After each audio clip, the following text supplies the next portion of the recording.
오늘 말씀의 제목은 포장된 욕망. 이런 제목으로 함께 은혜를 나누기 원합니다. 욕망을 누구나 가지고 있습니다. 욕망이 없는 사람은 없고, 만약에 욕망이 없다고 한다면 그 사람은 살아가야 할 이유가 없는 것이고요. 또 어떤 계획을 세울 수도 없고 뭘 하고 싶어 하는 의욕도 가질 수가 없습니다. 욕망이 있기 때문에 그 욕망을 따라서 뭔가 이렇게 시도도 하고 일도 하고 그러는 거죠. 그래서 욕망이 굉장히 우리에게 있어야 되고요. 살아있는 모든 사람 그 욕망을 가지고 있어요. 동물들에게는 욕망이 있을까요? 동물들에게 욕망이 있다고 한다면 욕구겠죠. 어떤 그것은 본능에서 오는 것이죠. 사냥하고 또 배부르면 다 그것들이 채워집니다. 동물들은 다른 것에 대한 욕망을 가질 수가 없어요. 근데 인간은 여러 가지 욕망을 가지고 살아가요. 물질적인 것도 있고, 또 어떤 자신의 인생에 대한 것도 있고, 많이 있습니다. 그런데 정말 중요한 것은 이 욕망이 어디서부터 오는가를 우리가 생각해 볼 필요가 있는 것이죠. 이 욕망은 우리의 속에서부터, 우리의 마음에서부터 일어납니다. 그러다 보니까 이 마음이 건전하고, 이 마음이 순결하고, 이 마음이 깨끗하면은 욕망 또한 그렇게 순결하고 깨끗한 욕망이 나오겠지만, 이미 우리가 잘 알고 있는 대로 우리의 마음은 죄로 인하여 타락해 버렸잖아요. 그러니 우리 안에서 나오는 욕망이 그게 순결한 욕망이 될 수가 있겠는가? 정말 그 욕망이 모두를 유익해 할 수 있는 욕망일까? 그 욕망이 정말 복이 있는 욕망일까? 자신의 속에서 나오는 이 욕망이 대부분은 어떤 모습이냐면 자기중심적이고, 또 자기가 요구하는, 그러니까 자신만을 위한 것이 대부분이 많습니다. 그래서 이 욕망이 제대로 된 욕망이 되고, 욕망이 아름다운 욕망으로, 복 있는 욕망으로 바뀌어지려고 하면 이게 걸러내져야 돼요. 욕망. 그러니까 이 걸러낸다고 하는 것이 우리의 의지로는 참으로 어려운 것입니다. 그래서 하나님 앞에서 이게 걸러내져야 돼요. 걸러내져. 우리가 걸러는 게 아니라 그분이 걸러주셔야 돼요. 그래서 우리가 믿음을 가졌다고 해서, 나는 예수를 믿는다고 해서 내 속에는 언제나 내가 가지고 있는 욕망이 늘 좋은 욕망이고, 하나님이 기뻐하시는 욕망이고, 모두를 유익해 하는 욕망이고, 깨끗한 욕망이고, 그렇게 욕망이 나오는 것이 아니라는 것입니다. 우리가 예수 그리스도를 믿고 구원을 받았다고 하는 것은 우리 속에서 이 욕망이, 깨끗한 욕망이 자동적으로 나오는 게 아니라 우리 안에도 여전히 아직도 부패한 욕망이 있고, 욕심이 가득한 욕망으로, 이 욕망이 만약에 분출되면은 많은 사람들이 고통을 받고 힘겨워하고 아파하고 괴로워해야 될 일들이 많아집니다. 그런 부패한 욕망이 많아요.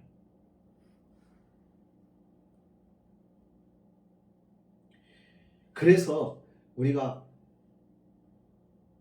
예수 믿는 것이 그냥 예배 드리고 그냥 하루하루 그냥 주님 바라보고 이게 살아가는 그런 차원이 아니라 끝없이 우리와의 싸움을 싸워나가는 것이 있어야 이게 예수를 제대로 믿게 되는 것이고 신앙생활이 제대로 이루어지는 겁니다. 오늘 본문에 소개되는 사람은 기드온입니다. 기드온은 어떻게 생각하고 있어요? 저는 이제 주일학교 때부터 이 기드온에 대한 이야기를 많이 들었고 공과에서도 많이 배웠고, 그래서 기드온 그러면 딱 첫 번째 떠오르는 이미지가 뭐냐면 300명의 용사 이게 딱 떠오르는 거예요. 그래서 기드온 300명의 용사를 입고 미디안 족속과 싸워서 승리했던 그 기드온. 그래서 기드온이 어떻게 보이냐면 막 우러러 보여지고 존경스러워 보여지는 거예요. 근데 하나님은 그렇게 기드온을 소개하지 않아요. 기드온의 시작과 끝을 보면 아주 재미있는 현상이 나타납니다. 기드온은 원래부터 용사는 아니었죠. 기드온은 극히 평범한 사람이었고 우리와 너무 똑같은 사람이었습니다. 두려움이 많았고 소심했고 그런 사람이에요. 그런데 어느 날 하나님께서 기드온을 찾아오신 거예요. 그리고 기드온이라고 하는 자를 부르는데 기드온을 어떻게 부르냐면 용사여라고 부르시죠. 기드온의 현재의 모습과 하나님이 그 기드온을 부르시는 단어, 그 호칭 용사여라고 부르는 이 말하고는 너무 맞지 않는, 어울리지 않는 그런 기드온의 모습이죠. 하나님이 그러면 용사여 잘못 알고 용사라고 불렀을까요? 그렇지는 않을 거예요. 하나님은 용사여라고 불렀을 때는 거기에 무엇이 담겨있냐면 비전이 담겨 있는 겁니다. 그러니까 지금의 모습의 기도는 소심하고 두려움이 많고 그리고 지극히 평범하고 아무 일도 할 수 없을 것 같은데 하나님이 그를 뭐라고 불러요? 용사라고 부를 때는 내가 너를 용사와 같은 자로 만들겠다고 하는 비전이 거기에 단어에 숨겨져 있는 것이죠. 결국 기드온은 하나님의 그 부르심 앞에 용사로 쓰임을 받습니다.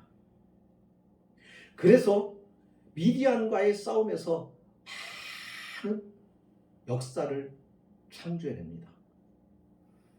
이스라엘 백성들을 구원해냅니다. 그런 기드온.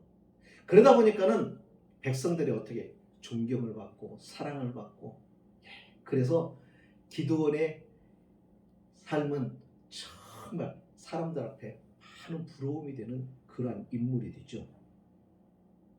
그래서 기드온이 살아있는 동안에 40년이라고 하는 세월은 미디안 족속과 그 이웃에 있는 인접해 있는 민족들이 침략을 하지 못합니다. 40년이 나라가 평화를 이루죠. 그런데 오늘 본문은 이 미디안의 말년에 일어난 일입니다.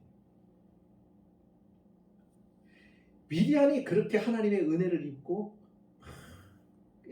이스라엘을 미디안 족속으로부터 구원해내고, 그러면서 그 가문이 빛이 나고 백성들에게 존경을 받고 그렇게 그 이름이 높여지고 그랬을 때 기드온은 유혹을 받습니다. 여러분, 우리가 살아가면서 시작도 중요하지만 끝이 굉장히 중요합니다. 그 사람의 일생이 어떻게 끝나느냐가 굉장히 중요합니다. 우리가 잘 아는 대로 여러분, 그 솔로몬 같은 경우는 그 일생의 끝마무리가 좋았어요.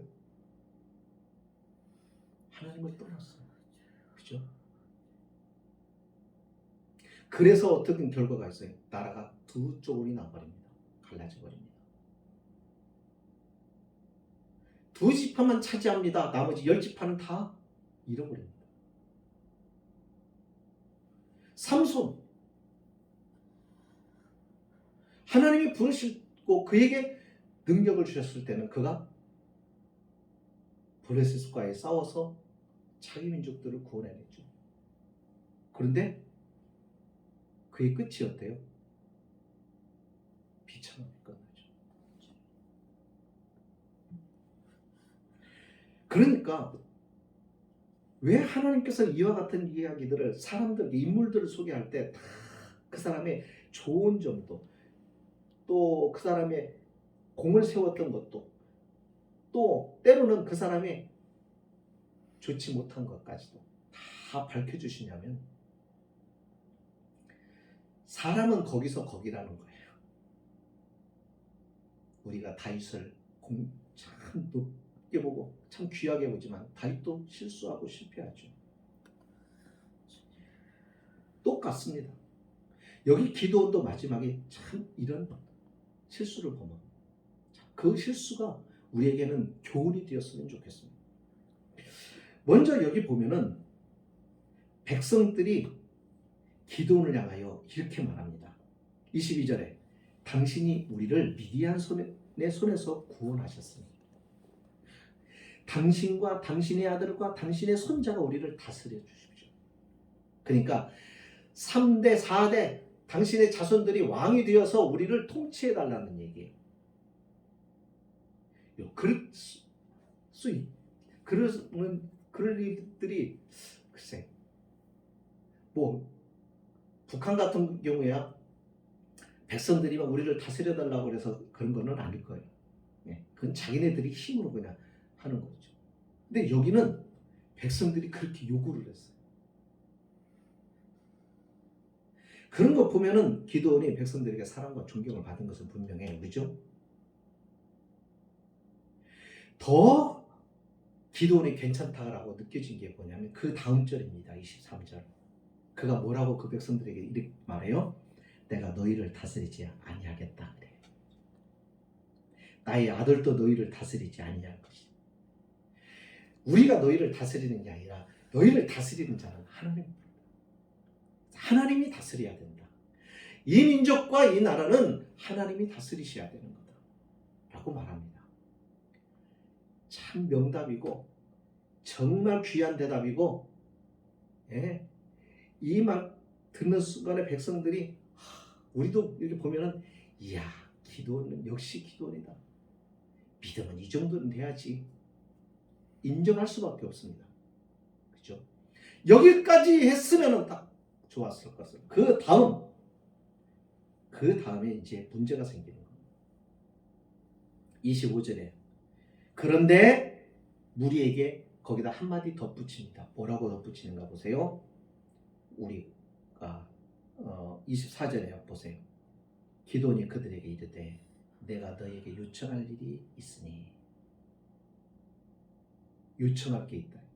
요구할 게 있다. 그게 뭐예요?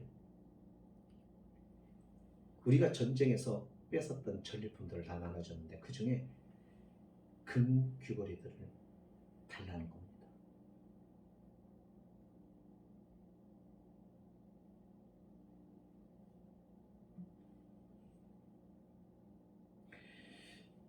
그걸 가지고 뭘 하느냐면은 기도는 에봇을 만들게 된다.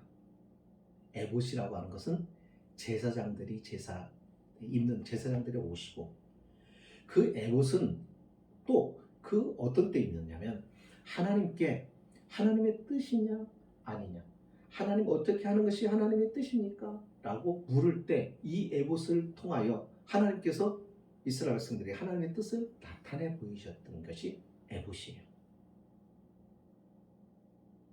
근데 그것을 만들어요. 에봇은 뭘로 만들어요? 금으로 만들어요? 아니에요. 에봇은 금으로 만드는 게 아니에요. 그런데 그는 그 금을 갖다가 에봇을 만들어요. 자, 어쨌든 이런 식으로 이 금을 마치 하나님을 위하고 하나님을 예배하고 하나님의 뜻에 합당한 것처럼 보이는 것 같으면서도 그 내면에 그의 말 속에 그의 언어 속에 자신의 욕망을 포장해 놓습니다. 네. 하나님이 다스리십니다. 그렇으면 거기서 끝나야죠. 지금 백성에게 요구하는 게 뭐예요? 왕으로서 요구하는 거. 저들이 그렇게 여긴다면, 그들이 나를 그렇게 생각한다면, 그래 내가 겉으로는 하나님이 다스려야 된다고 그렇게 말해놓고 그 욕망이 이것이 솟아오르니까 이 욕망이 계속 올라오니까 이것을 억제하지 못하고 통제하지 못하고 어떻게 하는 거예요? 그들의 왕에 대한 매력을 갖고 마음이 끌리기 시작하는 겁니다. 그래서 그 에봇을 어디다 둡니까? 자기 집 오브라에다 둬요. 에봇이 어디가 있어야 되는 거예요? 성전에 있어야죠. 성막 안에 있어야죠.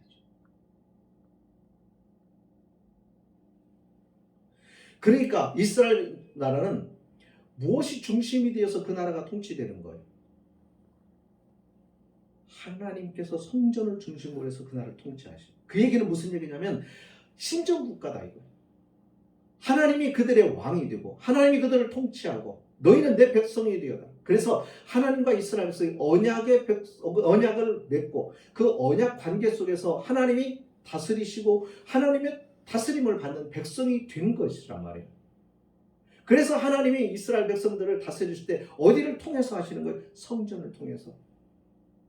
그러니까 이스라엘 백성들은 하나님 앞에 나아가서 하나님께 묻고 하나님을 의지하고 하나님의 뜻대로 살아가기 위해서 하나님의 뜻을 구하는데 어디로 가요? 성전으로. 중심이 거기라.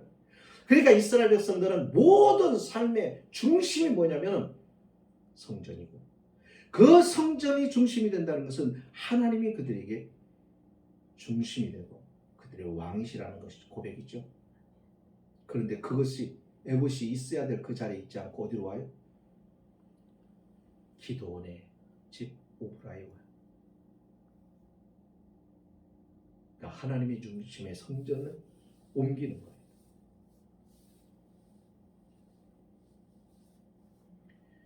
예.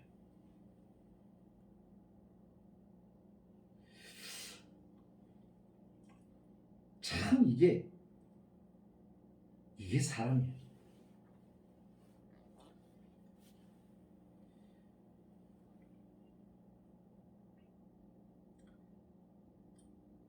정말 이 사람이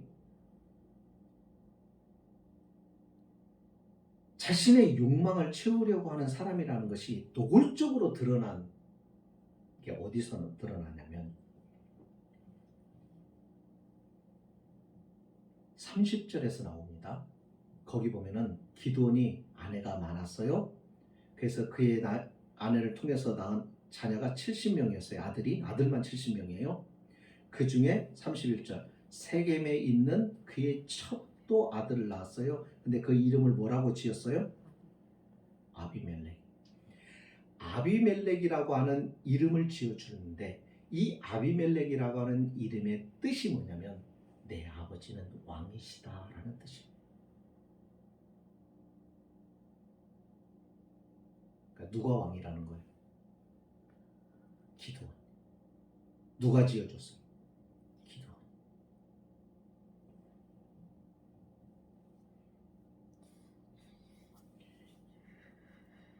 믿음 생활하는 우리가 믿음이라고 하는 것, 은혜라고 하는 것, 이런 것을 포장해 가지고 우리의 욕망을 채우거나 우리의 욕망을 채우려고 할 때가 얼마나 많으냐 하는 것입니다. 이와 같은 일이 불신자들에게는 이런 것은 없어요. 그죠?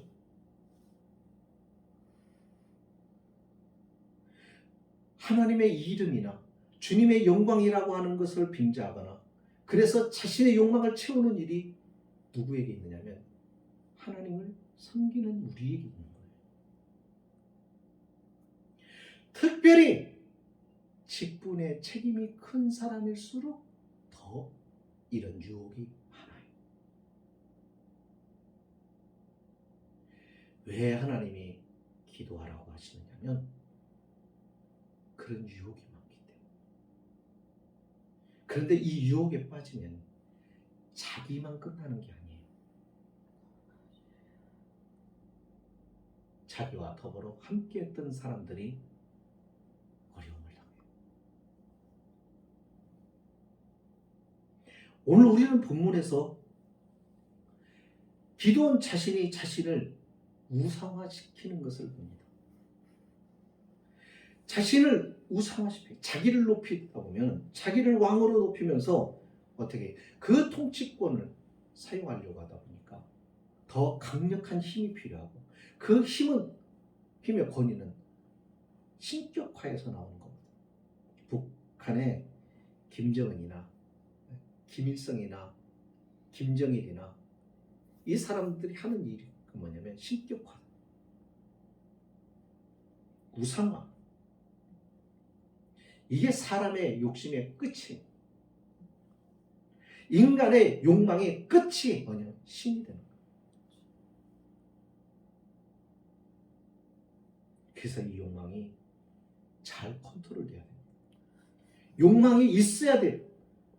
있을 수밖에 없지만 그 욕망이 어떤 욕망인지, 어디서부터 나왔는지, 누구를 위한 것인지 이 욕망에 대하여 걸르는 작업이 있어야 돼요. 그게 없으면 우리는 주님의 이름이라고 하는 주님을 이용하여 이 욕망을 채우고 주님의 교회를 이용하여 이 욕망을 채우고 그렇게 해서 자신의 욕망을 채워갈 수 있다는 것.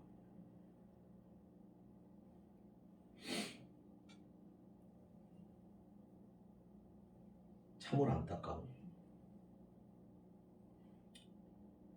신앙생활이라고 하는 것이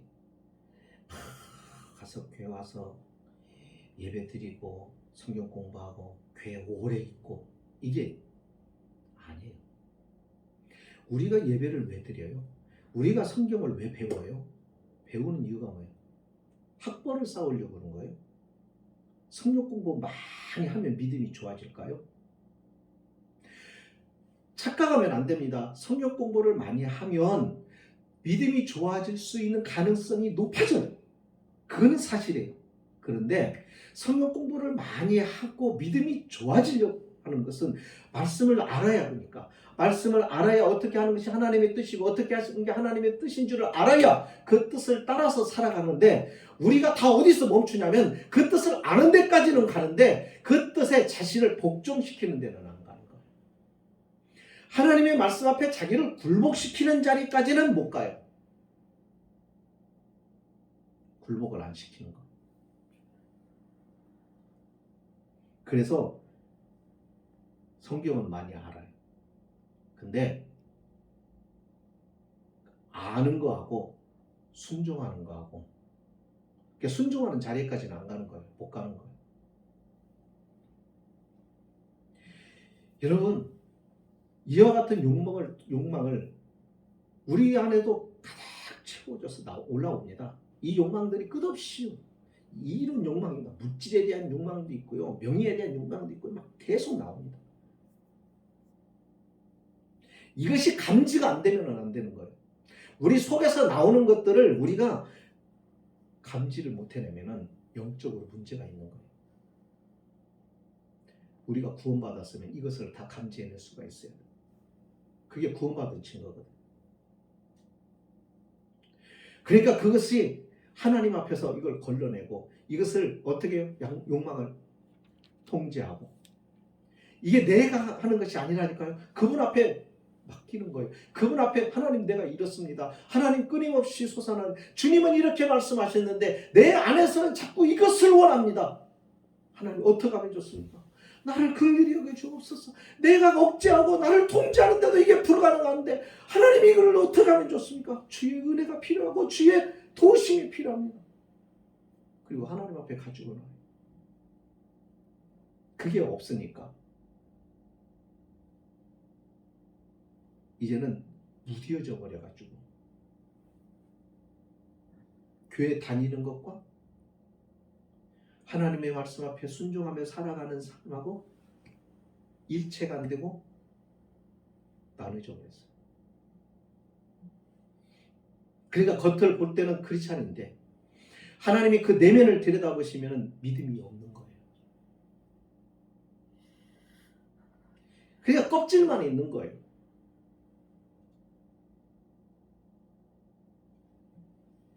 그래서 자신의 욕망을 추구하면서 그냥 다 살아요. 걸러냄이 없어요. 그러니까 어떻게 신앙생활도 자기중심인 거예요. 자기중심. 여러분 교인들도 자기중심으로 신앙생활해요. 나오고 싶으면 일 있으면 안 돼.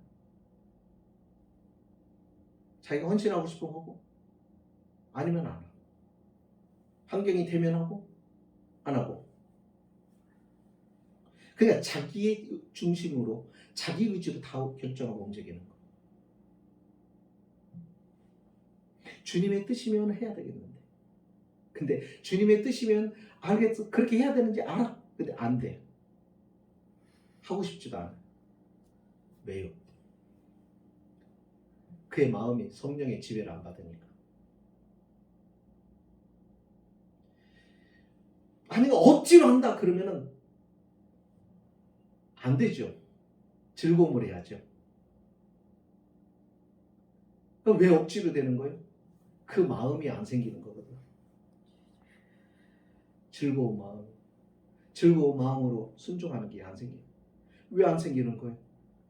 하나님의 도우심을 못 받아. 자기 힘으로 하려고 하니까.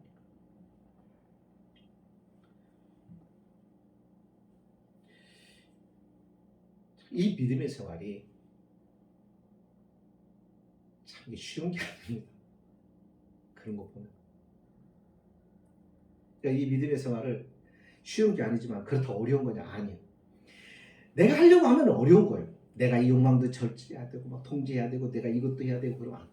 근데 참 어떻게 보면 정말 쉬운 건데 우리는 자꾸 쉬운 거를 쉬운 거를 하려고 하지 않고 어려운 대로 자꾸 가요.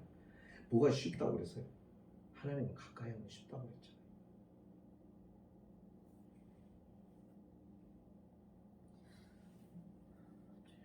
오늘 우리가 하나님이 우리의 왕이신데 하나님의 통치를 받기보다는 내가 왕노릇 하려고 할 때가 참 많아요. 믿음을 가지고 있는데도 여전히 그래요. 그런 자신을 볼 수 있어야 됩니다. 그리고 그런 자신을 어떻게 해야 돼요? 내가 통제할 수가 없으니 내 마음을 통제하시고 통치하시고 다스리시고 나를 고쳐주실 수 있는 주님 앞으로 가지고 나와야 되는 거예요. 그리고 주님 앞에 아뢰야 되는 겁니다.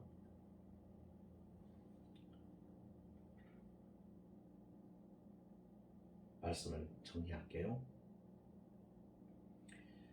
세상이 어떻게 존재하는지, 저와 여러분이 어떻게 이 세상에 있게 되었는지, 우리의 미래는 어떻게 될 것인지 우리는 다 압니다. 주님이 우리에게 가르쳐 주셨고 성경을 통하여 우리에게 가르쳐 주셔서 알아요. 천국에 가는 길을 어떻게 가는지도 알아요. 어떻게 가요? 예수를 믿음으로. 자, 그러면 알면은 천국 갈 수 있어요?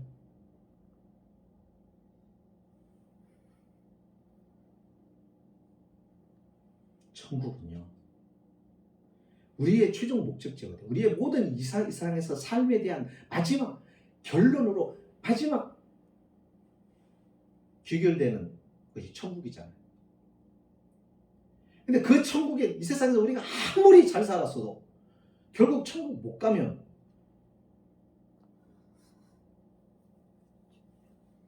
우리가 이 세상에서 잘 산 게 아니란 말이에요. 그러면 안다고 가느냐고요? 아니에요. 주님을 신뢰하고 주님께 순종해야 돼요. 주님을 따라가야 돼요. 따라간다는 게 뭐예요? 주님을 따라가려고 하면 나를 부정해야 된다니까. 주님이 버리라는 것을 버려야 되고 주님이 놓으라는 걸 놓아야 되고, 그래야 그게 가능한 거죠. 이게 믿음이라는 거예요. 근데 믿음을 우리는 어떻게 여겨요? 자꾸 우리는 알고 있는 것을 가지고 믿음이라고 착각하는 거예요.